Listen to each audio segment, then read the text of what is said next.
আমরা গুনাহ করলেও আমাদের গুনাহ মাফ করবেন কোনো এক সময়, মৃত্যুর আগ পর্যন্ত যে কোনো এক সময় আমার আল্লাহ আমাদের গুনাহ মাফ করবেন, এই বিশ্বাসটা আমাদের অন্তরে আসেনি বাবা? একটু জোরে কর না।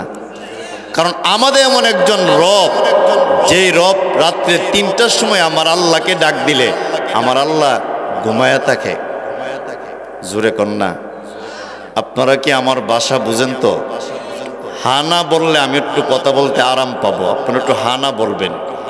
এখন আসুন, আমাদের এমন একজন রব, এমন একজন স্রষ্টা, রাত্রে ৪টার সময় কেউ যদি আমার আল্লাহকে ডাক দেই, আল্লাহ জবাব দে লাব্বাইকা ওয়া সাদাইকা আবদি। দিনের ৩টার সময় কেউ যদি আমার আল্লাহকে ডাক দেই, আল্লাহ জবাব দে লাব্বাইকা ওয়া সাদাইকা আবদি। রাত্রের ২:৩০টার সময় আমার আল্লাহকে যদি কেউ ডাক দেই, আল্লাহ বলে লাব্বাইকা ওয়া সাদাইকা আবদি। রাত্রের ৫টার সময় আমার আল্লাহকে যদি কেউ ডাক দেই, আমার আল্লাহ জবাব দে লাব্বাইকা ওয়া সাদাইকা আবদি। শুধু জবাবে দেই না, আল্লাহ লাব্বাইকা ওয়া সাদাইকা এই কথা বলে আল্লাহ বলে বান্দারে আমি আল্লাহ এই মুহূর্তে তোর সামনে হাজির হয়ে গেলাম। কি লাগবে তোর? কি প্রয়োজন বলো? আল্লাহ তো প্রথম আসমানে এসে বলে আল্লাহ মিন মুস্তাগফিরিন ফাগফিরালা। কে আছো গুনাহ মাফ করার চাওয়ার জন্যে? আমি আল্লাহর কাছে চাও। আল্লাহ মিন মুস্তারজিকিন ফারজুকা। কে আছো খাবারের অভাবে, রিজিকের অভাবে দৌড়াদৌড়ি করতেছো? না না, দুনিয়ার কেউ তোমাকে রিজিক দিতে পারে না। আল্লাহ মিন মুবতালান ফাওয়াফিহি। কে আছো অসুস্থ? আমি আল্লাহর কাছে তুমি বলো, রোগও আমার, রোগীও আমার। আল্লাহ কাজা, আল্লাহ কাজা হাত্তা ইয়াতলু আল ফাজর। এইভাবে আল্লাহ ফজরের আজানের আগ পর্যন্ত আল্লাহর প্রিয় বন্দাবান্দিদেরকে আল্লাহ ডাকে। সুবহানাল্লাহ, জোরে কর। কারণ আমাদের এমন একজন রব, লা তাখুযুহু সিনাতু ওয়ালা নাওম। তিনার তন্দ্র আসে না, তিনি ঘুমানো না। কেন? বন্দা এবং বান্দি ২৪ ঘন্টায় যখনই আমার আল্লাহকে আমরা ডাক দেই, আমার আল্লাহ আমাদের ডাকের জবাব দেন, শুনেন, এই বিশ্বাসটা নাই। একটু জোরে কর না। এই বিশ্বাসটার নাম আহলে সুন্নাত ওয়াল জামাতের আকীদা। আমি আল্লাহরে না দেখলেও আল্লাহ আমারে দেখে। আমি যা করি কেউ না দেখলেও আমার আল্লাহ দেখে। আমি পানির তলে গিয়ে রমজান মাসে পানি খাইলাম, দুনিয়ার কেউ না দেখলেও আমার আল্লাহ দেখে। আমি অন্ধকার রুমে দরজা লাগাইয়া লাইট অফ করে আমি জিনা করলাম, গুনার কাজ করলাম, দুনিয়ার কেউ দেখলো না, আমার আল্লাহ তো দেখছে। জোরে কন, আল্লাহ দেখে। কারণ আমরা এমন একজন রব, যেই রব ২৪ ঘন্টা বন্দা এবং বান্দি বিপদে পড়লে আল্লাহরে ডাক দিলে আল্লাহ তার ডাকে জবাব দিয়ে তাকে সহযোগিতা করতে চায়। অন্যান্য ধর্মাবলম্বী যারা আছে, আমরা অন্যান্য ধর্মাবলম্বীদেরকে ছোট করে দেখি না। অন্যান্য ধর্মাবলম্বীদের তাদের যে ভগবান, তাদের যে খুদা স্রষ্টা আছে, তাদের ভগবানের সামনে মিষ্টি, পায়েস, ফিন্নি, আমিতি, জিলাপি, রসমলাই রাখলে আর সেই রসমলাই, ফিন্নি, পায়েসের ভিতরে মশা এবং মাছি যদি বসে, তাদের ভগবান এই মশা মাছিরে সরানোর ক্ষমতা আছে তো? জুরে কর না। এটা আকলে ধরে না। আমি যারা রব মানলাম, প্রভু মানলাম, স্রষ্টা মানলাম, এ তো নিজেই এই পৃথিবীতে মশা এবং মাছিকে সরানোর ক্ষমতা যেই ভগবান রবের নাই। পল্লার কসম খেয়ে বলতে পারি, সেই ভগবান রব জাহান্নামের আগুন থেকে তাদেরকেও বাঁচাতে পারবে না। জুরে কোন ঠিক কিনা? এটা আমাদের বিশ্বাস। আর আমাদের এমন একজন রব, এমন একজন স্রষ্টা, যে কোনো সময় বিপদে পড়লে আমার রবকে ডাক দিলে শুধু রব জবাবও দেই না, আল্লাহ এসে তার সামনে হাজির হয়ে বলে আব্দুল করিম রে কি সমস্যা? বলে আল্লাহ আমার এই সমস্যা, বাড়িতে ঘুমাই থাক, আমি আল্লাহ তোর সমস্যার সমাধান করার জিম্মাদারির দায়িত্ব গ্রহণ করলাম। আপনি যদি উপমহাদেশের হিন্দু ভাইদেরকে জিজ্ঞাসা করেন আপনাদের ভগবানের নাম কি, উচ্চ কণ্ঠে বলবে গণেশ। দিল্লির হিন্দু ভাইদেরকে জিজ্ঞাসা করেন আপনাদের ভগবানের নাম কি, উচ্চ কণ্ঠে বলবে রাম। গুজরাটের হিন্দু ভাইদেরকে জিজ্ঞাসা করবেন আপনাদের ভগবানের নাম কি, উচ্চ কণ্ঠে বলবে কৃষ্ণা। বাংলাদেশের হিন্দু ভাইদেরকে জিজ্ঞাসা করবেন আপনাদের ভগবানের নাম কি, উচ্চ কণ্ঠে বলবে দুর্গা। বিহারের হিন্দু ভাইদেরকে জিজ্ঞাসা করবেন আপনাদের ভগবানের নাম কি, উচ্চ কণ্ঠে কণ্ঠে বলবে শঙ্কর। পশ্চিম ভারতের হিন্দু ভাইদেরকে জিজ্ঞাসা করবেন আপনাদের ভগবানের নাম কি, উচ্চ কণ্ঠে বলবে কার্তিক। নেপালের হিন্দু ভাইদেরকে জিজ্ঞাসা করবেন আপনাদের ভগবানের নাম কি, উচ্চ কণ্ঠে বলবে পশুপাতি। পৃথিবীর যে কোনো রাষ্ট্র, আরব হোক, অনারব হোক, সৌদি আরব হোক, জাপান হোক, জার্মান হোক, ইন্দোনেশিয়া হোক, কাতার হোক, ইটালি হোক, ভারত হোক, বাংলাদেশ হোক, নেপাল হোক, চায়না হোক, চীন হোক, অস্ট্রেলিয়া হোক, আমেরিকা, লন্ডন, যে কোনো রাষ্ট্রের একজন অন্ধ মুসলমানকে জিজ্ঞাসা করলে রবকে, উচ্চ কণ্ঠে বলবে আল্লাহ। জোরে কোন ঠিক কিনা? তাদের রব দিল্লিতে গেলে আরেক নাম, তাদের রবের গুজরাটে গেলে আরেক নাম, তাদের রবের বিহারে গেলে আরেক নাম, তাদের রবের এমনভাবে দেখা যায় পশ্চিম ভারতে গেলে এক নাম, তাদের রবের নেপালে গেলে আরেক নাম, তাদের রবের মায়ানমার গেলে আরেক নাম। কিন্তু আমাদের এমন একজন রব, যে কোনো রাষ্ট্রের আরবি ভাষায় ভাষিত একজন মুসলমানকে জিজ্ঞাসা করবেন তোমার রবকে, বলবে আল্লাহ। হিন্দি ভাষায় ভাষিত একজন অন্ধ মুসলমানকে জিজ্ঞাসা করবেন রবকে, বলবে আল্লাহ। চাইনা ভাষায় ভাষিত একজন অন্ধ মুসলমানকে জিজ্ঞাসা করবেন রবকে, বলবে আল্লাহ। এমনকি দেখা যায় বাংলা ভাষায় ভাষিত একজন অন্ধ মুসলমানকে জিজ্ঞাসা করবেন রবকে, বলবে আল্লাহ। আরবি ভাষায় ভাষিত একজন অন্ধ মুসলমানকে জিজ্ঞাসা করবেন রবকে, বলবে আল্লাহ। এমনকি ইংরেজি ভাষায় ভাষিত একজন অন্ধ মুসলমানকে জিজ্ঞাসা করবেন রবকে, বলবে আল্লাহ। হিব্রু ভাষায় ভাষিত একজন অন্ধ মুসলমানকে জিজ্ঞাসা করবেন রবকে, বলবে আল্লাহ। কারণ পৃথিবীর যে কোনো রাষ্ট্রতে প্রায় 200, 250, 300 রাষ্ট্রের ভিতরে যে কোনো অন্ধ মুসলমানকে জিজ্ঞাসা করলে রবকে, আমরা কি বলবো? একটু জোরে কন্যা কি বলবো? আমার আল্লাহর নামটা মুখ দিয়া বইরা বাইর করলে আমার আল্লাহর কুদরতি দিলটা ঠান্ডা হয়ে যায়। আর আল্লাহ বলেন ফেরেশতারা রে, ইয়া মালাইকাতি, হে আমার ফেরেশতারা, আমার বন্দাবান্দি আমার দেখে নাই, এরপরেও যেভাবে মুখটা বইরা আমি আল্লাহরে ডাক দিছে, আমি আল্লাহর কুদরতি অন্তরটা ঠান্ডা হয়ে গেছে। এই ডিউটি আর ফেরেশতারা সাক্ষী থাক, মাহফিলে বৈশা যে আমারে না দীক্ষা ডাকলো, আমিও তারে তার কবরে আসার আগে জিন্দেগির গুনাহ মাফ করে দিছি। আল্লাহ তো উসিলা বিচারবো। নেক আমল কইরা জান্নাতে যাওয়া কখনো সম্ভব হবে? জোরে কোন। আমার বন্ধুগণ খেয়াল করে বুঝবেন, আম্মা জান আয়েশা ডেকে ডেকে বললেন পৃথিবীর মানুষেরা, আমার স্বামী মোহাম্মদ একদিন সেজদায় পড়ে আমার আল্লাহর সাথে কথা বলতেছেন। আমি আয়েশা মনে করলাম আল্লাহর নবী হয়তো পৃথিবীর জমিন থেকে বিদায় হইলেন। আমি আয়েশা আল্লাহর নবীর পায়ের আঙ্গুল মোবারকের মধ্যে চাপ দিলাম। আমি আয়েশা বুঝতে পারলাম আল্লাহর নবী জিন্দা আছে, আমার আল্লাহর সাথে কথা বলতেছে। আয়েশা ডেকে ডেকে বললেন নবী গো, আপনার কোনো গুনাহ নাই, আপনার কোনো পাপ নাই নবী গো, এত লম্বা সেজদা দেওয়ার কারণ কি আমি আয়েশা জানতে চাই। আল্লাহর নবী ডেকে ডেকে বললেন কে রে আয়েশা, আমি মোহাম্মদ পৃথিবীর জমিন থেকে বিদায় হয়ে যাব। আমি বিদায় হয়ে গেলে আমার অনেক উম্মতেরা আমি নবীকে দেখবে না, কিন্তু নবী বলে মেনে নিবে। বাবা আমি আপনাদের কাছে প্রশ্ন রাখতে চাই, আমরা চর্মচক্ষে নবীকে দেখি নাই কিন্তু মানিনি। জোরে কোন। হুব্বুন নাবী মিনাল ঈমান, নবীকে যদি কেউ ভালো না বাসে পরিপূর্ণ ঈমানদার হতে পারবে না। নবীকে ভালোবাসা ঈমানের অংশ। সুবহানাল্লাহ জোরে কোন। কিন্তু আমরা কেমন ভালোবাসি? আজ থেকে 2 থেকে 3-4 বছর আগে ফ্রান্সের বেঈমান ম্যাক্রো আমার নবীর স্ত্রীরা গালি দিছিল। তামাম পৃথিবীতে প্রায় 177টা রাষ্ট্র মুসলমানেরা 177টা রাষ্ট্রের মুসলমানেরা ফ্রান্সের সমস্ত পণ্যকে বয়কট করার কারণে এই বেঈমান ম্যাক্রো 72 ঘন্টার ভিতরে সমস্ত মুসলমানদের কাছে অনলাইন অফলাইনে মাপ চাইতে বাধ্য হয়েছে। জোরে কোন ঠিক কিনা? কারণ আমার এমন একজন নবী, তিনি শুধু ফ্রান্সের জন্য না, শুধু বাংলাদেশের জন্য না, পুরা আলম পুরা পৃথিবীর জন্য আমার নবী রহমাতুন ফিদ দুনিয়া ও রহমাতুন ফিল আখিরা। পুরা পৃথিবীর জন্য আমার নবী, পরকালের পুরা জান্নাতের জন্য আমার নবী। সুবহানাল্লাহ করে। এই ফ্রান্সের মেক্রো বাংলাদেশের মধ্যে একটা টিম পাঠাইছে 11 জন বিশিষ্ট, যে সবচেয়ে আগে সবচেয়ে বেশি নবীর পক্ষ হইয়া ফ্রান্সের বিপক্ষে কোন রাষ্ট্র প্রতিবাদ করছে? এরা তামাম পৃথিবীতে বিচরণ করে দেখছে, সবচেয়ে আগে সবচেয়ে বেশি জোরালো প্রতিবাদ করেছে নবীর পক্ষ হইয়া ফ্রান্সের বিপক্ষে বাংলাদেশের সরলপনা ইমানদার মুসলমানরা। একটু জোরে কন্যা বাবা।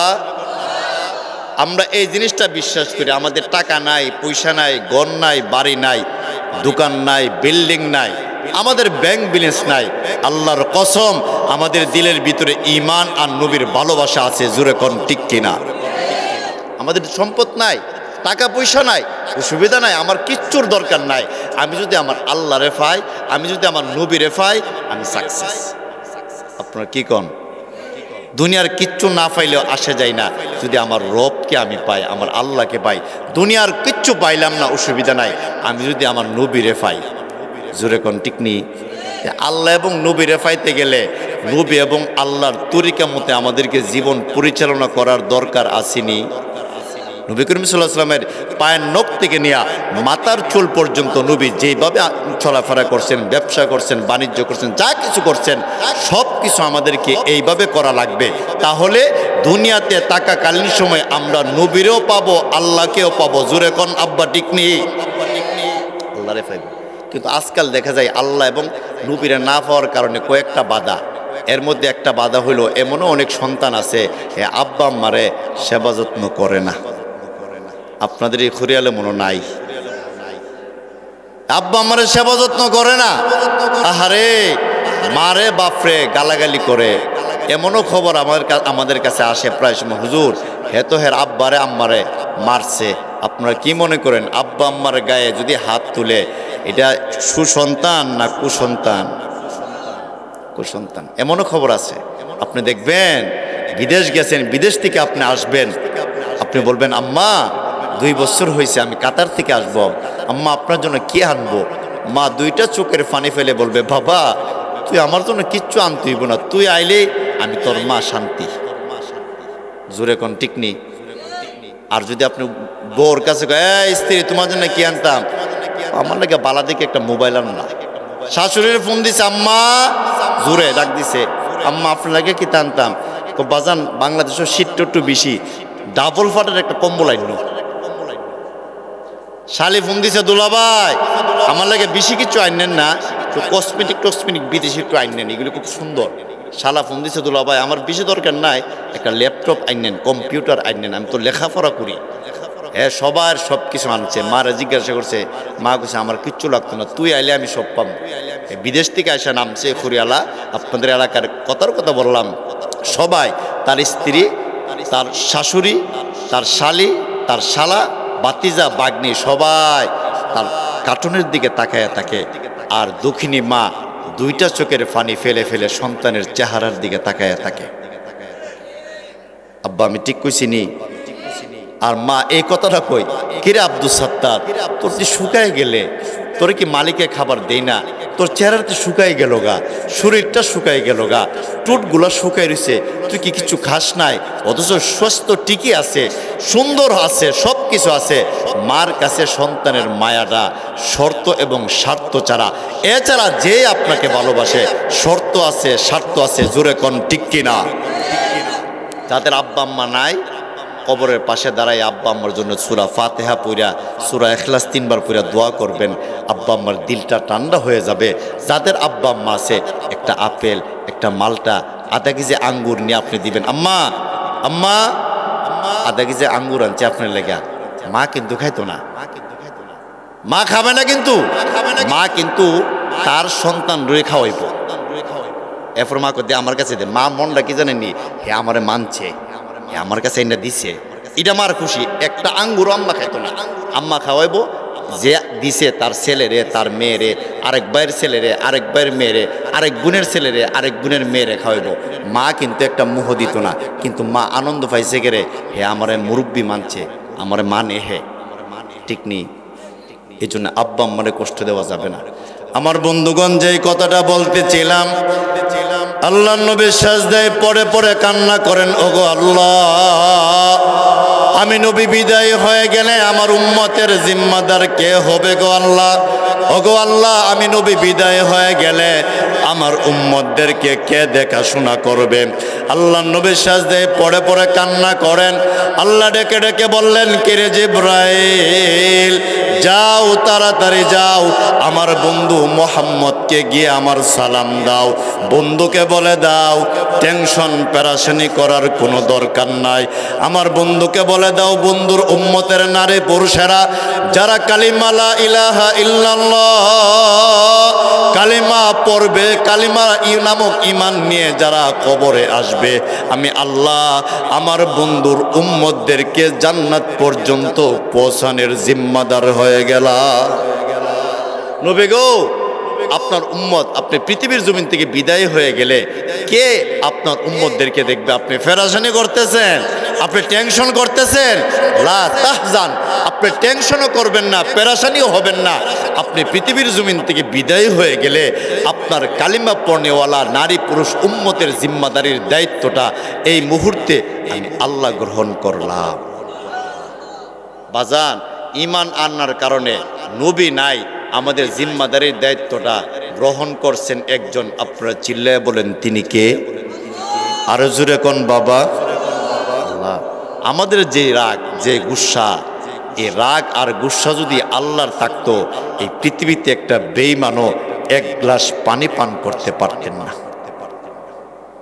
এক বেঈমানও, একটা বেঈমানও না। এই পৃথিবীতে যত বেঈমান কাফেরেরা আছে, এরা আল্লাহর রাগ যদি আমাদের মতো থাকতো, তাহলে এরা পৃথিবীতে এক গ্লাস পানিও পান করতে পারতো না। কিন্তু আমার আল্লাহকে, ফেরেশতারা রে, আমি মৃত্যুর মুহূর্তের আগ পর্যন্ত দেখমু হে আমার লাইনে ফিরে আয়ে কিনা। কবরে যাওয়ার কয়েক সেকেন্ড আগে যদি সে আমার কাছে ফিরে আয়ে, আমি আল্লাহ আমার কুদরতি কুলে লইয়া রহমতের পানি দিয়া দৌত কইরা জিন্দেগির গুনাহ মাফ কইরা আমি আল্লাহ হেরে জান্নাতের মালিক বানাইয়া দেব। আল্লাহ তো দয়ার সাগর। অন্যান্য নবীদের উম্মতেরা গুনাহ করছে, তাদেরকে নগদ আল্লাহ শাস্তি দিয়েছেন। আমরা গুনাহ করার পরেও আমাদেরকে আল্লাহ নগদ শাস্তি দেয় নাই। আমার নবী বলছেন, আল্লাহ এদেরকে নগদ শাস্তি দিয়েন না, কবরে যাওয়ার আগ পর্যন্ত আপনি আমার উম্মতদেরকে তওবার সুযোগ দেন। আল্লাহ বলেন, নবী গো, আপনার বরকতে, আপনার ইজ্জত আর সম্মানের বরকতে আমি আল্লাহ আপনার উম্মত মৃত্যুর আগ পর্যন্ত আমি আল্লাহ সুযোগ দিলাম, ডিল দিলাম। যত গুনাহ করবে আমি নগদ শাস্তি দেব না। মৃত্যুর আগ মুহূর্ত পর্যন্ত ইখলাসের সাথে সে যদি তওবা করতে পারে, আমি আল্লাহ মুহূর্তের ভিতরে তার জিন্দেগির গুনাহ মাফ করে দিব। একটু জোরে কর না ভাই। আমার নবী তো এইভাবে পৃথিবীতে আইসা নবী কালিমার দাওয়াত দিচ্ছেন, আমার নবীরে বেইজ্জতি করছেন, আমার নবীকে গালাগালি করছেন, কিন্তু আমার নবী সহ্য করেছেন। আমার নবীকে রক্তাক্ত করেছেন, আমার নবীকে পাথর দিয়ে ঢিল দিয়েছেন, কিন্তু আমার নবীকে জিব্রাইল বলছেন, নবী গো, আপনি বদদুয়া করেন। আমার নবী বলছেন, আল্লাহুম্মা হদি কওমি ফাইন্নাহুম লা ইয়ালামুন। জিব্রাইল রে, আমি আমার উম্মতের জন্য বদদুয়া করার জন্য আসছি না, আমি এসেছি আমার উম্মতের হেদায়েতের রাস্তা বাতায় দেওয়ার জন্য। সুবহানাল্লাহ, জোরে কর। নবী যে কালিমার দাওয়াত দিতেন, এখন যেভাবে আমরা সুন্দরভাবে ওয়াজ মাহফিল করতে পারি, আজ থেকে 1500 বছর আগে এত সহজ ছিল কালিমার দাওয়াত দেওয়াটা, এত সহজ ছিল না। খানায় কাবাতে প্রকাশ্যে আজান দিতে পারতেন না, মসজিদে নববীতে প্রকাশ্যে আজান দিতে পারতেন না। এখন যে সহজে আমরা কোরআন হাদিসের তাফসির মাহফিল করতে পারি, আজ থেকে 1500 বছর আগে এমন সহজ ছিল না, এমন সুন্দর ছিল না, এমন সুন্দর সিস্টেমও ছিল না। কিন্তু আমার নবী কষ্ট করে কালিমার দাওয়াত দিলেন। কিন্তু নবীজি যখন দাওয়াত দিতেন, কাফের বেঈমান মুশরিকেরা, বিশেষ করে আবু জেহেল, উতবা, সাইবারা, এরা দূর থেকে বাজারে বাজারে হাইটা বলে, শুনছনি আব্দুল্লাহর ছেলে মোহাম্মদ পাগল হয়ে গেছে, তিনি আমাদের মূর্তির বিরুদ্ধে কথা বলে, আমাদের নেতার বিরুদ্ধে কথা বলে, কুরাইশ বংশের বিরুদ্ধে কথা বলে, লাত মানাত উজ্জার বিরুদ্ধে কথা বলে, সে তো পাগল হয়ে গেছে। আপনারা কি মনে করেন 63 বছর জিন্দেগিতে আমার নবী কোনোদিন পাগল ছিল? তো জোরে কোন। মক্কার কাফের বেঈমান মুশরিকরা বলতেছে, এত সুন্দর মানুষটা, আল আমিন, সাদেক, সত্যবাদী, বিশ্বস্ত, এই মানুষটা কেমনে পাগল হয়েছে, তার এক নজর দেখার দরকার। দলে দলে দলে দলে আমার নবীরে দেখতে যাইতো খানায়ে কাবার সামনে। আমার নবী খানায়ে কাবার সামনে হেলান দিয়া আল্লাহর কালাম কোরআন শরীফ তেলাওয়াত করতেন। সুবহানাল্লাহ করেন। কারণ আমার নবীর মধ্যে তৎকালীন সময় দুইটা আকর্ষণ ছিল। এক নম্বর আকর্ষণ ছিল আল্লাহ নবীর সুন্দর চেহারার আলো। খানায় কাবাতে কোনো লাইট নাই, আলো নাই, কিন্তু আল্লাহ নবীর চেহারার আলোতে খানায় কাবার চতুর্দিকে আমার আল্লাহ আলোকিত করে দিলেন। সুবহানাল্লাহ, জোরে কোন। আমার বন্ধুগণ খেয়াল করে বুঝবেন, হযরত জাবের রাদিয়াল্লাহু আনহু ডেকে ডেকে বললেন, পৃথিবীর মানুষেরা রে, আমি জাবের একদিন আল্লাহর নবীর পিছনে নামাজ আদায় করলাম। নবীজি নামাজের ইমামতি করার পরে নবীজি মসজিদে নববীর বারান্দায় বসলেন। আমি জাবের আল্লাহর নবীর চেহারার বরাবর বসলাম। আমি জাবের একবার আল্লাহর নবীর চেহারার দিকে তাকাই, আবার আকাশের পূর্ণিমার চাঁদের দিকে তাকাই, একবার আল্লাহর নবীর চেহারার দিকে তাকাই, আবার আকাশের পূর্ণিমার চাঁদের দিকে তাকাই। একবার দুইবার নয়, 7 থেকে 7 বার পর্যন্ত আমি জাবের একবার আল্লাহর নবীর চেহারার দিকে তাকাই, আবার আকাশের পূর্ণিমার চাঁদের দিকে তাকাই। আমি জাবের আল্লাহর কসম খেয়ে বলি, আকাশের পূর্ণিমার চাঁদের চেয়েও লক্ষ কোটি গুণ বেশি সুন্দর আল্লাহ বিশ্ব নবীকে বানায়া দিলেন। আয়েশা সিদ্দিকা রাদিয়াল্লাহু আনহা তিনি বলেন, আমার স্বামী যেই দিন মুহাম্মদ সাল্লাল্লাহু আলাইহি সাল্লাম আমার ঘরে এসে এশারের নামাজ আদায় করে, এশারের নামাজের ইমামতি করে, নবীজি যেই দিন আমার ঘরের মধ্যে প্রবেশ করতেন, আমি আমার স্বামী মুহাম্মদ সাল্লাল্লাহু আলাইহি সাল্লামের চেহারার আলোতে সুয়ের ছিদ্র দিয়া সুতা ঢুকাইতে পারতাম। এখন পৃথিবীতে যত বিশ্ব সুন্দরী আছে, ট্রাম্প বলেন, জো বাইডেন বলেন, বিল ক্লিন্টন বলেন, চিত্র জগতের যত নায়ক নায়িকা আছে, সমস্ত বিশ্ব সুন্দরীদেরকে যদি একটা অন্ধকার রুমে রাখা হয় আর সেই অন্ধকার রুমের লাইটগুলি অফ করে দেওয়া হয়, আমার বিশ্বাস সুয়ের ছিদ্র দেখা যাবে দূরের কথা, 42 ইঞ্চি ফাইবেরও ছিদ্র দেখা যাবে না। জোরে কোন ঠিক কিনা? আমার নবী এত সুন্দর ছিলেন। আমার নবীর 2 নম্বর আকর্ষণ ছিল নবীজির জবানের কোরআন তেলাওয়াত। সুবহানাল্লাহ, জোরে কোন বাবা। আল্লামা জুবায়ের আহমদ আনচারী রহমতুল্লাহি আলাইহি, উনার কোরআন তেলাওয়াত শুনলে অন্তর কাঁদে। কারি বাসেত রহমতুল্লাহি আলাইহি, উনার জবানের কোরআন তেলাওয়াত শুনলে অন্তর কাঁদে। এমনকি দেখা যায় আরও অনেক বড় বড় কারিরা আছে, উনাদের জবানের কোরআন তেলাওয়াত শুনলে ভালো লাগেনি আব্বা? জোরে কোন। আজও পর্যন্ত কেউ এই কথা বলে নাই, হুজুর কোরআন শরীফ পড়তে পড়তে ইমাম সাহেব আপনাদের মসজিদের যে সূরা ফাতিহা 5 ওয়াক্ত নামাজের মধ্যে পড়ে, এই পর্যন্ত কোনো মুসল্লি এই কথা বলে নাই। ইমাম সাহেব বলে কি সূরা ফাতিহা শুনতে শুনতে ভাল লাগে না, এটা ফাল্লা এলান বাদ দেন, কোন মুসল্লি ইমামকে প্রশ্ন করছিনি? জোরে কোন। এর মধ্যে একটা মজা আছে। আপনাদের মসজিদ ইমাম সাহেব তেলাওয়াত করলে একরকম মজা, বাজারের মসজিদ ইমাম সাহেব তেলাওয়াত করলে আরেক রকম মজা, আশুগঞ্জ উপজেলা মসজিদের ইমাম সাহেব তেলাওয়াত করলে আরেক রকম মজা, বাইতুল মুকাররম জাতীয় মসজিদের ইমাম খতিব সাহেব তেলাওয়াত করলে আরেক রকম মজা, মসজিদুল আকসার ইমাম সাহেব তেলাওয়াত করলে আরেক রকম মজা, এমনকি মসজিদে নববীর ইমাম সাহেব তেলাওয়াত করলে আরেক রকম মজা, বাইতুল্লাহর ইমাম সাহেব তেলাওয়াত করলে আরেক রকম মজা। কেউ এই কথা বলে নাই। আমরা এই কথাটা সুস্পষ্টভাবে এই পয়গামটা আমরা পৌঁছায় দিতে চাই। গান বাজনা শুনলে মানুষ নষ্ট হয়ে জিনার দিকে যায়, আর কোরআন তেলাওয়াত কোরআন তাফসীর শুনে শত শত হাজার হাজার চোর ডাকাত বদমাশ এই কোরআনের তাফসীর আর ব্যাখ্যা শুনে আল্লাহর ওলিয়া রূপান্তরিত হয়েছে। জোরে কোন ঠিক কিনা? এর মধ্যে একটা আকর্ষণ আছে, একটা মজা আছে। আপনি দেখবেন ছোট্ট ছোট্ট সন্তানেরা এই 2001 সাল থেকে নিয়ে 2024 সালের আজকের ডিসেম্বর মাসের আজকের এই 29 তারিখ পর্যন্ত তামাম পৃথিবীতে 193টা রাষ্ট্রের মধ্যে কোরআনের প্রতিযোগিতা হয়। প্রত্যেকটা রাষ্ট্র থেকে 1 নম্বর 2 নম্বর পুরস্কারটা এই বাংলার জমিনে বাংলার মায়ের সন্তানরা এনে এই বাংলাদেশকে তামাম পৃথিবীর মানচিত্রের মধ্যে প্রশংসিত করে। সুবহানাল্লাহ করে।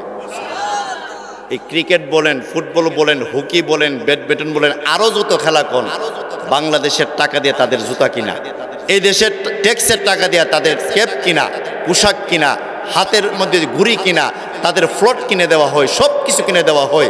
আজও পর্যন্ত কোনো খেলোয়াড়ের টিম বিশ্বকাপ আনবে দূরের কথা, একটা সার কাপও আনতে পারে নাই। জোরে কোন আব্বা ঠিক নেই? আর আমার শিশু সন্তান 7 বছরের তাহরিম, আব্দুল আল মামুন, সাইফুল ইসলাম তকি, এমনকি তরিকুল ইসলাম হাফেজ সহ অসংখ্য অগণিত হাফেজ 120টা রাষ্ট্র, 130টা রাষ্ট্র, 150টা রাষ্ট্র, 93টা রাষ্ট্র, 105টা রাষ্ট্রকে পিছনে ফেলে 1 নম্বর পুরস্কারটা যখন বাংলাদেশের এই মায়ের সন্তান নিয়ে আসে, এয়ারপোর্টে তারা কেউ চিনে না, দেশের মধ্যে কোনো সংবর্ধনা দেওয়া হয় না। আমরা ইমানদার মুসলমানরা বলি এই সমস্ত বেঈমান নাস্তিকদের সাতার সংবর্ধনার দরকার নাই, আমার আল্লাহর কাছে আমরা পাইলেই আমরা খুশি। জোরে কোন ঠিক কিনা?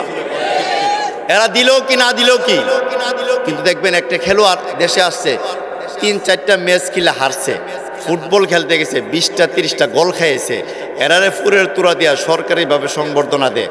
আর আমার যে সন্তানটা 30 পারা কোরআনের হাফেজ হইয়া যেই দেশে কোরআন নাজিল হয়েছে, যেই জায়গায় নাজিল হয়েছে মক্কা মদিনায়, সেই জায়গা থেকে সেই জায়গার সন্তানকে পিছনে পেলে আমার সন্তান 1 নম্বর 2 নম্বর হইলে আমার সন্তানকে এই দেশের কিছু নাস্তিক বেঈমান, এই দেশের কিছু মুরগি সুরারা আমার এই সুসন্তানকে সংবর্ধনা দিতে চায় না। কোনো মিডিয়া দিন আগে যে সরকার গেছে গা, চট্টগ্রামের এক নেতা বলছিল নারে তাকবীর আল্লাহু আকবার, সংসদের পাশের রুম থেকে সাংবাদিক সম্মেলন করে বলছে নারে তাকবীর আল্লাহু আকবার, এটা হলো জঙ্গি সন্ত্রাসীদের স্লোগান। এটা জোরে কন্যা আব্বা নাউজুবিল্লাহ। নারে তাকবীর আল্লাহু আকবার অর্থ হলো আল্লাহ বড়, আমার রব বড়, আমার স্রষ্টা বড়, আমি এই পৃথিবীতে সব আল্লাহর খাই, সব কিছু আল্লাহর বুক করি, ফসল আল্লাহর, জমিন আল্লাহর, আসমান আল্লাহর, চন্দ্র আল্লাহর, সূর্য আল্লাহর, গাছগাছালি আল্লাহর, ফল ফ্রুট আল্লাহর, পানি আল্লাহর, মাছ আল্লাহর, আমি কার? একটু জোরে কর না, যে আমি সব যার বুক করি তার আমি ডাকতাম না? জোরে কর না। তা আমি যার সব কিছু বুক করি আমি তো তারে ডাকবো। এই জন্য একদল নাস্তিক তাদের কান ফোড়া দিছে নারে তাকবীর আল্লাহু আকবার, এটা হলো জঙ্গিদের স্লোগান। আমরা পরিষ্কার ভাষায় অতীতেও বলেছি, এখনো বলেছি, নারে তাকবীর আল্লাহু আকবার একজন ন্যূনতম মুসলমানের স্লোগান, কোনো বেঈমান নাস্তিক সন্ত্রাসীদের স্লোগান নয়। জোরে কোন ঠিক কিনা? ওই বদরের যুদ্ধে 313 জন, অস্ত্র নাই শস্ত্র নাই কিচ্ছু নাই, আর এরা হইল 1000-এর চেয়ে বেশি, শস্ত্র সহ অস্ত্র সহ গোড়া টুরা সব কিছু সহ, কিন্তু এই বদরের 313 জনের কোনো হাতিয়ার নাই, একটা হাতিয়ার ছিল নারে তাকবীর আল্লাহু আকবার। আমার তাফসীরে কারকটা বলেন, আমার নবীজি বলছেন কেউ যদি নারে তাকবীর আল্লাহু আকবার বলে, যে কোনো স্লোগান দিয়ে যে কোনো বেঈমানের কাছে, যে কোনো বেঈমানের উপর আক্রমণ করে, আমার আল্লাহ তাকে 100 বীর পুরুষের শক্তি দান করেন। আপনি দেখবেন আমরা যে মিছিল করি নারে তাকবীর আল্লাহু আকবার, জুসায় কিন্তু আইনি আব্বা জুসে। আপনি দেখবেন আরেকটু সহজে বুঝাই, অনেক সময় গ্রামের যে কৃষকরা আছে কাজ করে, এই গ্রামের কৃষকদের কাজ যখন করে অনেক সময় দেখা যায় একটা গামছা নিয়ে কোমরও বাঁধে, চাচা গামছা বানলেন কেন? আলাদা একটা শক্তি পাই। জোরে কর না। লুঙ্গি বানলেন কে রে? লুঙ্গিটা বানলে উভয়তে একটা আলাদা শক্তি পায়, এই বিশ্বাস। আমরাও এই বিশ্বাসটা করি, নারে তাকবীর আল্লাহু আকবার বলে আমাদের ইমানের একটা চেতনার শক্তি আমরা মুসলমানরা পাই। যদি কোনো বেঈমান, কোনো নাস্তিক, ইহুদি, নাসারা, মুনাফিক মার্কা মুসলমান যদি নারে তাকবীর আল্লাহু আকবারের স্লোগান বরদাস্ত এই বাংলাদেশে না করে, তাহলে তার জন্য এই বাংলাদেশ দরকার নাই, বাবাদের দাদাদের রাষ্ট্রে চলে যাও। জোরে কোন ঠিক কিনা? তুমি যদি নারে তাকবীর আল্লাহু আকবার স্লোগান না শুনো, এই দেশে থাকার তোমার অধিকার নাই। কারণ এই দেশে আল্লাহু আকবারের ধ্বনিতে সূর্য ওঠে, এই দেশে আল্লাহু আকবারের ধ্বনিতে সূর্য অস্ত যায়, এই দেশে আল্লাহু আকবারের ধ্বনিতে আজান হয়, মুসল্লিরা নামাজ পড়ে, আমার আম্মা জানেরা নামাজ পড়ে। এই জন্য যাদের আল্লাহু আকবারের নারে তাকবীর আল্লাহর নাম শুনতে ভাল লাগে না, আমরা বিশ্বাস করি এই বাংলাদেশের 92% বাংলাদেশের এই রাষ্ট্রেতে তার থাকার কোনো অধিকার নাই। আপনারা কি আমার সাথে একমত? ওই গত কয়েকদিন আগে সৌরভ নামক এক নাস্তিক ওই ফেসিস সরকারের সময় আবেদন করছে। কি আবেদন? মাননীয় স্বরাষ্ট্রমন্ত্রী বাবুর আবেদন করছে, মাননীয় স্বরাষ্ট্রমন্ত্রী, আপনার কাছে আমাদের আবদার, ঢাকা শহরে মোল্লারা ফজরের আজান যেভাবে দেয় আর দেওয়া শুরু করে, আমরা মদ খাই, গাঁজা খাই, ইয়াবা খাই, ট্যাবলেট খাই, আরও লাল ফানি, সাদা ফানি, কালা ফানি, বিভিন্ন ইতা খাই আইসা যখন আমরা খালি ঘুমাই বাসার মধ্যে আইসা, তখন মোল্লারার আজানের যন্ত্রণায় ঘুমাইতাম পারি না। একটু জোরে কন্যা। স্বরাষ্ট্রমন্ত্রী বরাবর অ্যাপ্লিকেশন দরখাস্ত করছে। আমরা ইসলামিক ফাউন্ডেশন কর্তৃক এই দরখাস্তটা যে করছে জানতে পারছি, পরের দিন আমরাও মাননীয় স্বরাষ্ট্রমন্ত্রী বরাবর বাংলাদেশের শীর্ষ আলেমরা আরেকটা দরখাস্ত করছে। এই কথাটা বলছে, যাদের এই ঢাকা শহরে ফজরের আজান শুনতে অস্বস্তিকর হয়, যাদের আজান শুনতে ভালো লাগে না, ঢাকা শহর তাদেরকে, ঢাকা শহর জনগণ তাদেরকে চায় না, দিল্লিতে চলে যাক, অসুবিধা নেই। একটু জোরে কন্যা। আমাদের পরিষ্কার কথা, এই দেশে আল্লাহু আকবরের ধ্বনিতে সূর্য ওঠে, এই দেশে আল্লাহু আকবরের ধ্বনিতে সূর্য অস্ত যায়। যারা কোরআনের বিপক্ষে কথা বলবে, হাদিসের বিপক্ষে কথা বলবে, এমনকি উলামায়ে কেরামের বিপক্ষে কথা বলবে, কোরআনের তাফসিরের বিপক্ষে কথা বলবে, হক্কানি রব্বানি আলেমদের বিপক্ষে কথা বলবে, আজানের বিপক্ষে কথা বলবে, একামতের বিপক্ষে কথা বলবে, মুসল্লিদের বিপক্ষে কথা বলবে, আমার নবীর বিরুদ্ধে কথা বলবে, আমার আল্লাহর বিরুদ্ধে কথা বলবে, নবীর স্ত্রীদের সতীত্ব নিয়ে যারা সমালোচনা করবে, বাংলাদেশের 18 কোটি মুসলমান ওই সমস্ত বেঈমান নাস্তিকদের দাঁত ভাঙা জবাব দিতে 24 ঘন্টা প্রস্তুত। জুড়ে কোন ঠিক কিনা? তুমি এই আল্লাহর রহমত খাইলা, পানি আমার আল্লাহর দেওয়া, সূর্য আমার আল্লাহর দেওয়া, চন্দ্র আমার আল্লাহর দেওয়া, সূর্য আমার আল্লাহর দেওয়া, মাছ আমার আল্লাহর দেওয়া, এই সব কিছু দেওয়া কার বাবা? একটু জোরে কোন আব্বা কার? আল্লাহর। সব কিছু আমার আল্লাহর দেওয়া, তুমি আমার আল্লাহর বিরুদ্ধে কথা বলবা? যে নবীকে সৃষ্টি না করলে আল্লাহ পৃথিবীর সৃষ্টি করতেন না, আসমান জমিন তৈরি করতেন না, সেই নবীকে তুমি গালি দিবা?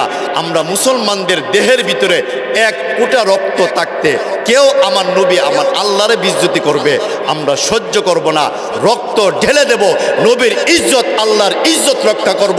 জোরে কোন ঠিক কিনা? এই জন্যে আমি যেই দিকে আসলাম, নবী করিম সাল্লাল্লাহু আলাইহি ওয়াসাল্লাম যখন খানায়ে কাবার সামনে তেলাওয়াত করেন, আমার নবীর 2 নম্বর আকর্ষণ ছিল নবীজির জবানের কোরআন তেলাওয়াত।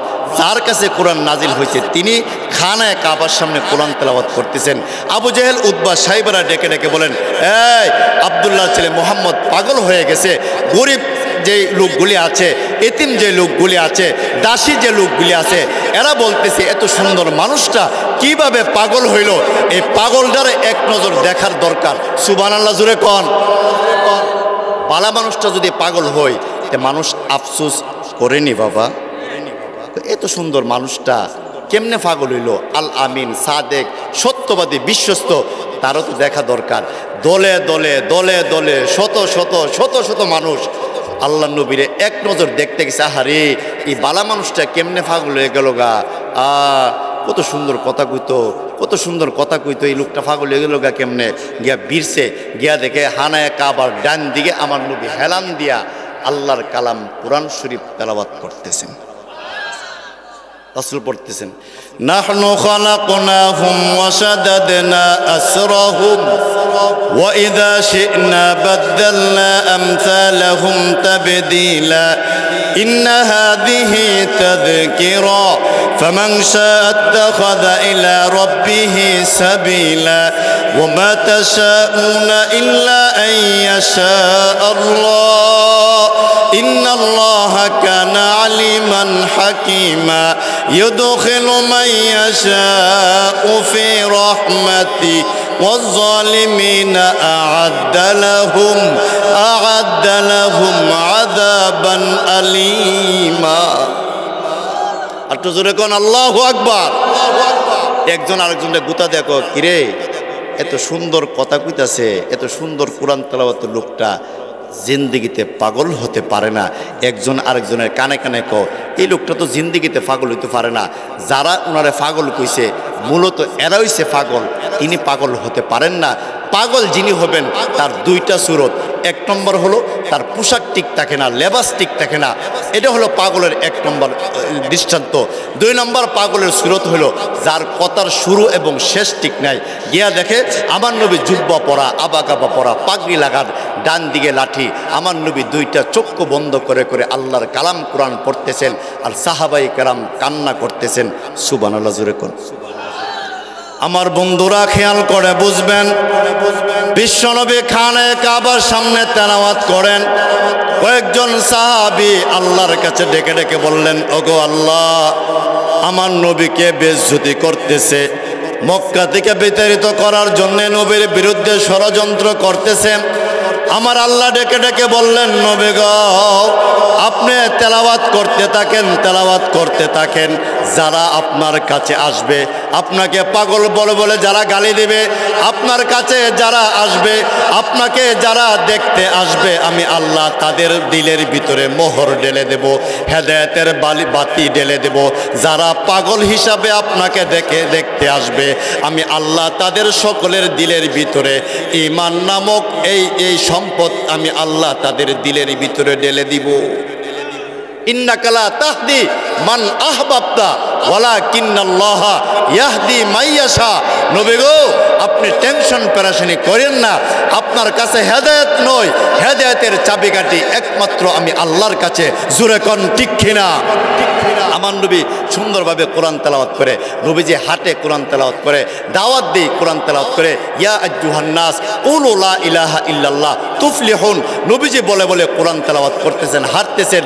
যত মানুষের কানের মধ্যে আল্লাহ নবীর জবানের কোরআন তেলাওয়াত যাইতো, এই মানুষটা হঠাৎ চমকায়ে উঠতো আর এই কথাটা বলতো, এত সুন্দর কোরআন তেলাওয়াতের মানুষটা জিন্দেগিতে প্রতারক ধোঁকাবাজ পাগল হতে পারে না। ও আবু জেহেল উতবা সাইবা, তোমাদের কথাকে আমরা লাথি মেরে দিলাম, আব্দুল্লাহর ছেলের হাত ধরে জিন্দেগির জন্য কালিমা পড়ে আমরা মুসলমান হয়ে গেলাম।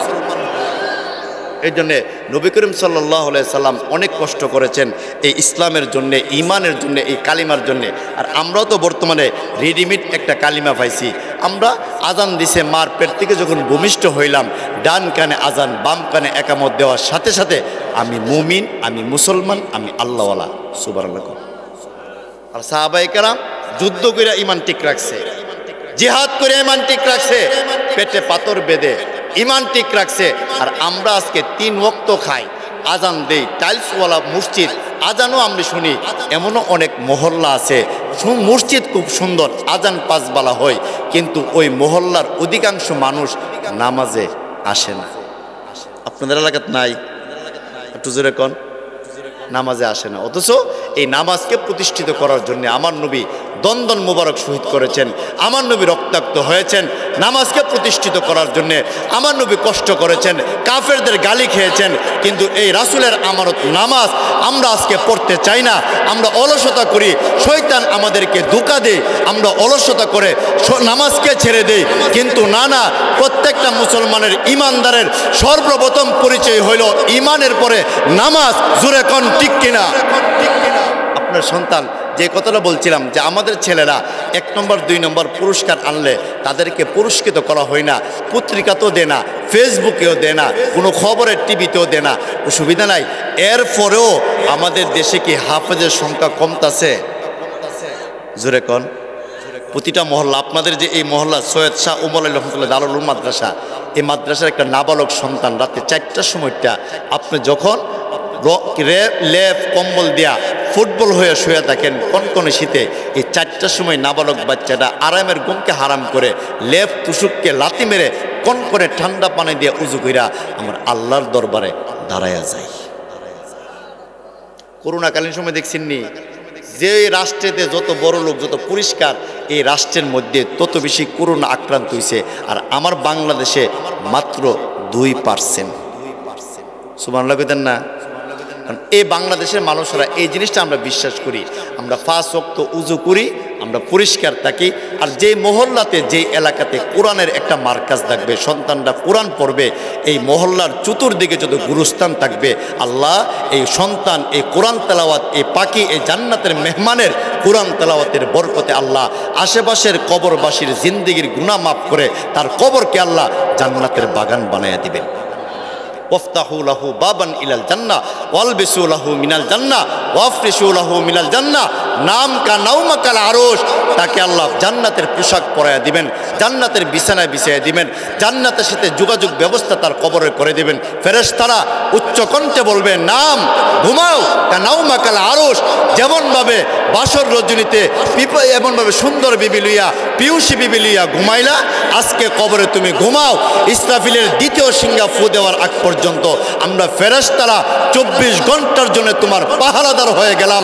সুবহানাল্লাহ জোরে কর। কবরের ভয় করা দরকার। জাহান্নামের ভয় করা দরকার। যদি আপনি জাহান্নামী হয়ে যান, কবরের প্রশ্নের জবাব দিতে না পারেন, ওয়াফতাহু লাহু বাবান ইলান্নার ওয়ালবিসু লাহু মিনান্নার ওয়াফরিশু লাহু মিনান্নার। আপনাকে জাহান্নামী আগুনের পোশাক পরায় দেওয়া হবে, জাহান্নামে আগুনের বিছানা বিছায় দেওয়া হবে, জাহান্নামের সাথে আপনার কবরের যোগাযোগ ব্যবস্থা করে দেওয়া হবে। 99টা সাপ প্রতিদিন প্রতি মুহূর্ত আপনাকে আঘাত করবে, আপনাকে কষ্ট দিবে। নবী করিম সাল্লাল্লাহু আলাইহি ওয়াসাল্লাম বলেন, কেউ যদি জাহান্নামের আগুনের ভয়ে 2টা চোখের পানি ফেলে আল্লাহর কাছে বলে, আল্লাহ দুনিয়ার আগুন আমি সহ্য করতে পারি না, জাহান্নামের আগুন আমি কিভাবে সহ্য করব, এই কথাটা বলে বলে কোনো নারী পুরুষ যদি নামাজের মুসল্লায় বৈশা দেন দইরা মুরাকাবা কইরা আল্লাহর কাছে দোয়া করে, আমার নবী বলেন তার চোখের পানি জমিনে পড়ার আগে আগে আল্লাহ জাহান্নামের আগুনকে তার জন্য হারাম করে জান্নাত তার জন্য আল্লাহ ওয়াজিব করে দিবেন। জোরে কোন সুবহানাল্লাহ। এই জন্যে কবরের বই, পরকালের বই, যে কথাটা বলছিলাম মাদ্রাসার দরকার। হাফিজ জুজুর রহমতুল্লাহি আলাইহি তিনি এরশাদ যখন এই দেশের প্রেসিডেন্ট ছিলেন, তিনি সংসদ নির্বাচন করবেন, প্রেসিডেন্ট নির্বাচন করবেন, যখন সাংবাদিকরা 10 জন 12 জন এমন যারা প্রেসিডেন্ট নির্বাচন করবেন তাদেরকে একসাথে করছেন, বলছে আপনি যদি প্রেসিডেন্ট হন কী করবেন? আমি রাস্তাঘাট পাকা করে দেব, ড্রেন ব্রিজ কালভার্ট ওকে করে দেব। আচ্ছা, আপনি প্রেসিডেন্ট হলে কি করবেন? বলে আমি জনগণের জন্য যত খাবার আছে আমি সস্তা করে দেবো। আপনি প্রেসিডেন্ট হলে কী হবেন? আমি প্রত্যেকটা মানুষের ঘরে ঘরে খাবার পৌঁছাইয়া দেবো। আমরা কিন্তু নির্বাচনের আগে অনেক ওয়াদা করে, নির্বাচন গেলেগা তারে খুঁজই পাওয়া যায় না। আসিনি বাবা, নির্বাচন আগে ব্রিজ করবো, কালভার্ট করে দেবো, রাস্তা করে দেবো। এই শোভন, এই আব্দুল কুদ্দুস, এই ইদ্রিস, এই রাস্তাটা কেমনে দেবো, ওইটা কেমনে হবে, ওইটা কেমনে হবে, একটা বাউতামি দিয়ে আমরা কাছ থেকে ভোট নিত। আপনার জোরে কন্যা ঠিক নেই। নির্বাচন গেলে ফোন দিলে, ও চেনো সাহেব, আমি তো ইদ্রিস। ও কোন ইদ্রিস? উত্তরপাড়ার। উত্তরপাড়ার কোনটা আবার চিনে না? আসিনি ভাই, চিনে না। অথচ একজন নেতাকে আমি জিজ্ঞাসা করছিলাম, আপনি যে এইগুলো করে দিবেন, আপনি তো মেম্বারে নির্বাচন করতেছেন, আপনি তো সীমিত একটা অঙ্ক আপনারা দিব, আপনি ব্রিজ করে দিবেন, কালভার্ট করে দিবেন, মসজিদ করে দিবেন, মাদ্রাসা করে দিবেন, এতিমখানা করে দিবেন, প্রাইমারি স্কুল করে দিবেন, কিন্টানা জ্ঞান করে দিবেন, কতলা আপনি পারবেননি? উনি আমার কানে কানে হুজুর এগুলি হলো নির্বাচনী ওয়াদা। নাউজুবিল্লাহ কোন, এগুলি বলে নির্বাচনী ওয়াদা। আমি এর অর্থ কি? তা ফাঁস করার আগে যা কুমু এটা সব হলো নির্বাচনী ওয়াদা, এগুলি ভোট নিবার লাগে কুমু। আপনারা কি মনে করেন ওয়াদাটা দেওয়ার সময় দুনিয়ার কেউ সাক্ষী না থাকলেও একজন সাক্ষী আছে, তিনি কে? আল্লাহ। আমার আল্লাহ সাক্ষী। এইগুলির বিচার, এইগুলির জবাব আমার আল্লাহর কাছে দিতে হবে। যে কথাটা আমি বলতে চাইলাম সেটা হলো যে কোরআনের মার্কাজ, কোরআনের মাদ্রাসা আমাদের ঘরে ঘরে দরকার। প্রত্যেক প্রেসিডেন্টকে জিজ্ঞাসা করে এনতেন করে দিব। হাফিজ জুজুর রহমতুল্লাহি আলাইহি রুমালটা লইয়া, আল্লাহর উলি তো সাংবাদিক মহিলারাও গেছে, উনি এমনি রয়েছে এমনি। হাফিজ জুজুর রহমতুল্লাহ জিজ্ঞাসা করছে, হুজুর আপনি যদি প্রেসিডেন্ট হন কি করবেন? আমি বেশি কিছু করতাম না, আমি কইও লাভ নাই, আমি ব্রিজ কালভার্ট যেগুলি দরকার আমি আস্তে আস্তে করবো, যা পামো তা করবো, কিন্তু আমি একটা জিনিস করবো। কি করবেন? এরা বলছে কি জানে তানি কইরালা, আমি প্রত্যেকটা মহল্লায় মহল্লায় একটা কইরা কোরআন শিক্ষার মক্তব চালু করে দেব।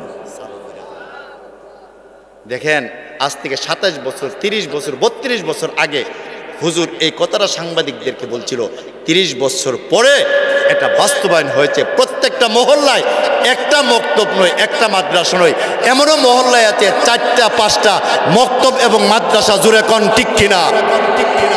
এই বুজুর্গদের দোয়া, তারা দোয়া করে গেছে সেজদায় পড়ে, আল্লাহ ইমান চুরি করার জন্য ষড়যন্ত্র করবে, ইমান চুরি করার জন্য অনেক জিনিস আসবে, এখনও ইমান চুরি করার জন্য আমাদের পিছনে অনেক বেঈমান মুশরিক মুনাফিক মার্কা মুসল্লিরা আসেনি আব্বা? আরো জোরে কোন আসেনি? 2-3টা ফেতনার কথা কয়ালায় যেহেতু মনে হয়েছে, একটা ফেতনার নাম হিজবুত তাওহীদ। এদের আকীদা বিশ্বাস হইল নামাজ পড়তে উযু লাগে না। আর তো জোরে কোন না। এদের আরেকটা আকীদা হইল স্বামী এবং স্ত্রী, ছেলে এবং মেয়ে যদি মিল থাকে, পুরুষ এবং মহিলা যদি মিল থাকে, বিয়ার দরকার নাই, যা মনে চায় তাই করতে হবে। এদের আরেকটা আকীদা হইল যে দাজ্জাল যে আসবে, এদের আকীদা হইল দুনিয়াতে কোনো দাজ্জাল ব্যক্তি আসবে না, দাজ্জাল হবে আমেরিকা। এদের আরেকটা আকীদা হইল বর্তমান এই যে ডিজিটাল যুগ, এই যুগের ডিজিটাল যুগের ভিতরে নবীর আদর্শের কোনো দরকার নাই। বাজান আমি আপনাদের কাছে প্রশ্ন রাখতে চাই, হিজবুত তাওহীদের এই আকীদা বিশ্বাস কোরআনের পক্ষে না বিপক্ষে? আর একটু জোরে কর না বাবা। আরেকটা হলো ইসকন, এটা একটা ফিতনা। এরা 11ই জুলাই চট্টগ্রাম 30,000 স্কুলের ভিতরে তারা খাবার বিতরণ করছে রথযাত্রা উপলক্ষে, দুর্গা পূজার আগের দিন রথযাত্রা উপলক্ষে 30,000 স্কুলের ভিতরে তারা চট্টগ্রাম পুরো বিভাগের ভিতরে ছোট্ট ছোট বাচ্চাদেরকে একটা মিষ্টি, একটা আমিতি, আর একটা সিঙ্গারা, একটা সমোসা আর একটা সাম্পা কলা দিছে। 30,000 ছাত্রদেরকে খাবার দিছে। খাবারের ভিতরে ছোট্ট একটা কাগজ দিছে, এই কাগজটার মধ্যে লেখা হরে কৃষ্ণ হরে রাম, হরে কৃষ্ণ হরে রাম। একটা ছাত্র টেট্টা, কিছু ছাত্র আসেনি জোরে কর না, টেট্টাকে ছাত্র স্যার এটা কিতা? ওই হিন্দু শিক্ষক তারে জিজ্ঞাসা করছে স্যার এটা কিতা? স্যারে বলছে এটা পড়বা আর তুমি এই নাস্তাটা খাইবা। নাউজুবিল্লাহ কইতেন না। এই 30,000 স্কুলের মধ্যে কি শুধু হিন্দুরই না মুসলমানের সন্তান নাই বাবা? বেশিরভাগ মুসলমানের সন্তান, 2-4% শুধু মানে হিন্দুদের সন্তান। এই তাদেরকে বলছে প্রত্যেকটা সন্তান হরে কৃষ্ণ হরে রাম বলে বলে খাইতো। আপনারা কি মনে করেন 92% মুসলমানের রাষ্ট্র হরে কৃষ্ণ হরে রাম বলে আমার সন্তানরা যদি নাস্তা খায় তাহলে আমার আল্লাহর সাথে শিরিক হওয়ার সম্ভাবনা আসেনি? এদের টার্গেটটা কি জানেননি?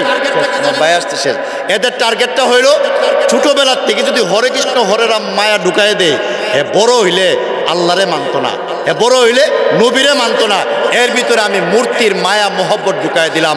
পরিষ্কার কথা হলো আমাদের এই বাংলাদেশে 92% এই মুসলমানের বাংলাদেশের ভিতরে 30,000 স্কুলের ভিতরে যে নাস্তা রথযাত্রা উপলক্ষে নাস্তা দিয়েছে, সেখানে ইসকন নামক উগ্রবাদী সন্ত্রাসী সংগঠন আমাদের সন্তানদেরকে আল্লাহর নাম বুড়াইয়া হরে কৃষ্ণ হরে রাম বলে এই নাস্তা করার জন্য তারা পারমিশন দিয়েছে, ডিক্লারেশন দিয়েছে। এর দ্বারা প্রমাণ হয়ে যায় হিন্দুত্ববাদীরা জোর করে আমাদের সন্তানদেরকে বেঈমান নাস্তিক বানাইতে চায়। জোরে কোন ঠিক কিনা? আমরা পরিষ্কার ভাষায় পরদিন বিবৃতি দিয়েছি, প্রকাশ্যে ক্ষমা চেতে হবে। ইসকনের যারা আছে তারা প্রকাশ্যে ক্ষমা চাইতে হবে। 24 ঘন্টা যেতে না যেতে তারা প্রকাশ্যে এসে মুসলমানদের কাছে বাইতুল মুকাররমের উত্তর গেটের ভিতরে সাংবাদিক সম্মেলন করে তারা বলেছে সম্পূর্ণ ভুল করেছি, জিন্দেগিতে এই বাংলাদেশে আমরা আর ভুল করব না, আমাদেরকে মাফ করে দেন। আমরা হলাম সরলপনা মুসলমান, আমাদের কাছে মাফ চাইলে আমার নবী কষ্ট পাইছেন, মাফ করিয়া দিয়েছেন। আমরা সেই নবীর উম্মত, আমাদেরকে কষ্ট দিলে মাফ চাইলে মাফ করতাম নি? জোরে কোন করুমনি? আমরাও মাফ করে দিছি। যাই হোক, আমাদের আরেকটা ফিতনা হলো সাদিয়ানীদের ফিতনা, যারা বিভিন্ন সময় ব্যক্তি বিশেষের পূজা করার জন্য টুঙ্গের মধ্যে রক্তাক্ত করে। আমাদের আরেকটা ফিতনা হলো কাদিয়ানী ফিতনা, হিজবুত তাওহীদ ফিতনা। এর থেকে আপনারা সজাগ থাকবেন। ইসকন নামক ফিতনা, এর থেকে আপনারা সজাগ থাকবেন। সাদিয়ানের নামক ফিতনা, এর থেকে আপনারা সজাগ থাকবেন। কাদিয়ানের নামক ফিতনা, এর থেকে আপনারা সজাগ থাকবেন তো ইনশাল্লাহ? আপনি যেরকম থাকবেন তো? এই জন্য আমার তেলাওয়াতকৃত আয়াতের অর্থ বলে শেষ করব। আল্লাহ বলেন কুল ইয়া ইবাদিয়াল্লাযীনা আসরাফু, ও আমার প্রিয় বান্দা বান্দিরা, আলা আনফুসিহিম, তুমি তোমার নফসের সাথে বেঈমানি করছো, জুলুম করছো। তুমি এই নফসের দুকায় পড়ে তুমি এমনভাবে গুনাহ করছো। লা তাকুরাতু মির রাহমাতিল্লাহ, টেনশন পেরেশানি করিও না, নিরাশ হইও না। ইন্নাল্লাহা ইয়াগফিরুয যুনুবা জামিয়া, আমি আল্লাহ দেখছি যখন তুমি গুনাহ করছো, যেহেতু মাপ চাইছো আমি আল্লাহ মাফ করে দেব। ইন্নাহু হুয়াল গাফুরুর রহিম, আমার আল্লাহ দয়ালু, আমার আল্লাহ মাফ করনেওয়ালা, আমার আল্লাহ রিজিক দেনেওয়ালা, আমার আল্লাহ পালনেওয়ালা, আমার আল্লাহ খাবার দেনেওয়ালা। সন্দেহ আছে? জোরে কোন? এই আয়াতটা নাজিল হওয়ার সাথে যে ব্যাখ্যাটা আসছে, শয়তান আল্লাহর কাছে আল্লাহ যখন বলছিলেন তুমি সাজদা করো, ইবলিস বলছে আবা ওয়াস্তাকবার ওয়া কানা মিনাল কাফিরিন। আল্লাহ আনা খায়রুম মিনহু, আমি হইলাম উত্তম, কারণ আমার আপনি বানাইছেন আগুন দিয়া, মানুষকে বানাইছেন আপনি মাটি দিয়া, কিভাবে আমি তারে সেজদা করব? তখন বলছেন তুই যদি সেজদা না করস, অস্বীকার, অবাধ্য, তোকে তুমি শয়তান ইবলিস জাহান্নামে থাকতে হবে। শয়তানকে আমি জাহান্নাম বেছে নিলাম। 3টা শর্ত আল্লাহ আপনি কবুল করবেন। 1 নম্বর শর্ত আল্লাহ শয়তান আল্লাহরে দিছে, আল্লাহ আমারে কিয়ামত পর্যন্ত হায়াত দিও, আল্লাহকে দিলাম। 2 নম্বর শর্ত শয়তান দিল, আল্লাহ আমি যেন মানুষের শিরায় শিরায় ঢুইকা তারা গুনাহ করাইতে পারি, আল্লাহকে দিলাম।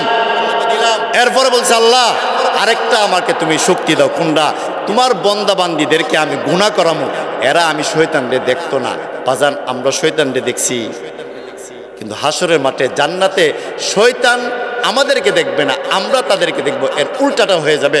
আল্লাহ তোরে তিনোটা দিলাম, 1 নম্বর তোর কিয়ামত পর্যন্ত হায়াত দিলাম, 2 নম্বর রোগে রোগে শিরায় শিরায় ঢুকা গুনাহ করাবে এই শক্তি দিলাম, তোরে কেউ দেখবে না, গুনাহ করাবে, অদৃশ্য থাকবে, এটাও দিলাম। শয়তান তখন বলে আল্লাহ এখন আমি দেখব তুমি তোমার এই বন্দাদের কয়টা বন্দারে জান্নাতে নিতে পারো। আল্লাহ মুস্কি হাসি দেখো, তুই জিন্দিগির জন্য গুনাহ করাইবে, আমি সেকেন্ডের ভিতরে বন্দাবান্দির গুনাহ মাফ করে দেবো। সেকেন্ডের ভিতরে আল্লাহ আমাদের জিন্দিগির গুনাহ মাফ করে দিবেন। শয়তান এই কথাটা বুঝে নাই আমার আল্লাহ যে মাফ করা, গুনাহ করার অভ্যাস আদত আমাদের, আর মাফ করার শান কার? আরো যেরকম কার? এই জন্য ঘাবড়ায় যায় না, লা তাকনাতু মির রহমাতিল্লাহ। গুনাহ করছেন, অন্যায় করছেন, অপরাধ করছেন, আপনি ঘাবড়ায় যাবেন না। আমার অন্যায়, আমার অপরাধ আমার আল্লাহ দেখছেন। আমি আল্লাহর কাছে কানো ধরলাম, তওবা করলাম, চোখের পানি ফালাইয়া আমি কানলাম। আমার বিশ্বাস আমার মৌলা আমারে মাফ করবেন, কারণ শয়তানের সাথে আল্লাহর চুক্তি। শয়তান গুনাহ করাইব, গুনাহ করাইব, গুনাহ করাইব, গুনাহ করাইব, আল্লাহকে আমি মাফ করুম, মাফ করুম, মাফ করুম। সুবহানাল্লাহ কোন শয়তানকে আমি গুনাহ করামু, গুনাহ করামু, আর আল্লাহ মনে মনে কো আমি মাফ করুম, মাফ করুম, মাফ করুম। আপনারা কি মনে করেন আমার আল্লাহ মাফ করলে শয়তান আমার আল্লাহরে আটকানোর ক্ষমতা শয়তানের আব্বার আছে? তো যেরকম আছে তো এই গুনাহ মাফ করার এই দৃশ্যগুলি হলো কোরআন এবং হাদিসের মাহফিল।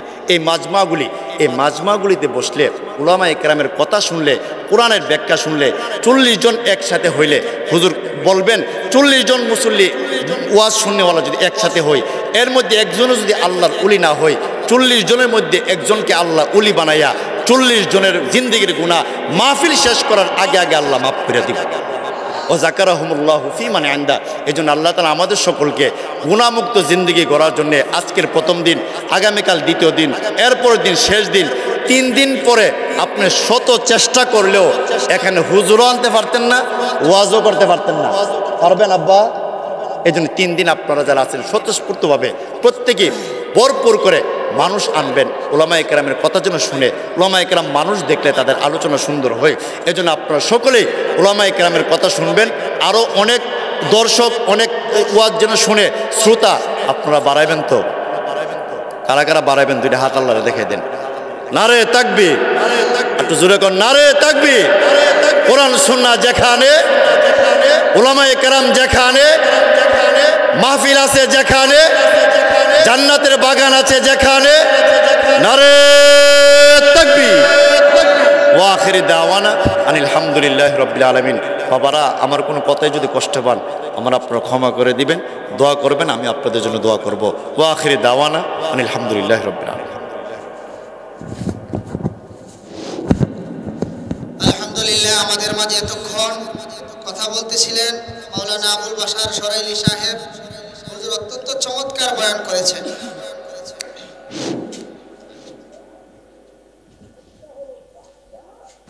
আল্লাহ তাআলা হুজুরের ইলম এবং আমলের মধ্যে অত্যন্ত বরকত দান করুক, আমরা সকলে বলি আমিন। সম্মানিত মুসলিমান, এখন আমাদের মাঝে